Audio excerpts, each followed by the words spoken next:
रहमान रहीम। अस्सलाम वालेकुम। 6th class, कैसे हैं सब? मैं उम्मीद करती हूँ कि आप अल्लाह ताला के फजल व करम से ठीक होंगे। अल्लाह ताला आपको अपने हिफ्ज़ व ईमान में रखे।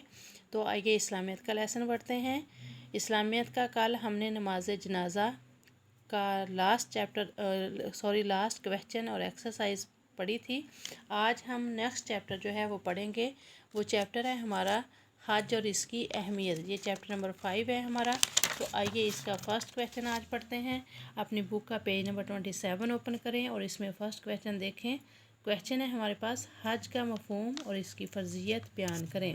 कि मानी मफ़हूम भी बताना है और इसकी फ़र्जियत भी बयान करनी है। तो आइए अपनी बुक का पेज नंबर 24 ओपन करें। इस्लाम के 5 अरकान में हज 5वां रुकन है। हज अरबी ज़बान का लफ्ज़ है जिसके मानी इरादा के हैं। इरादा से मुराद सफ़र करने का इरादा है जो हज करने की गरज से दुनिया भर के मुसलमान इख्तियार करते हैं कि अल्लाह ताला के घर की ज़ियारत करते हैं। ये मुसलमान आज़मीन हज कहलाते हैं।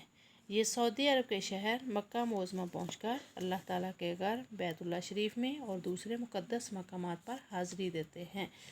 कि लोग सऊदी अरब के शहर मक्का मोज़मा पहुंचकर अल्लाह ताला के घर के बैतुल्लाह शरीफ में और दूसरे मुक़द्दस मकामात पर हाज़िरी देते हैं और फ़रीज़ा हज अदा करते हैं। हज इस्लामी साल के आखिरी महीना जुल हज में अदा किया जाता है। ये ऐसी जामे इबादत है जो कई इबादतों का मजमुआ है।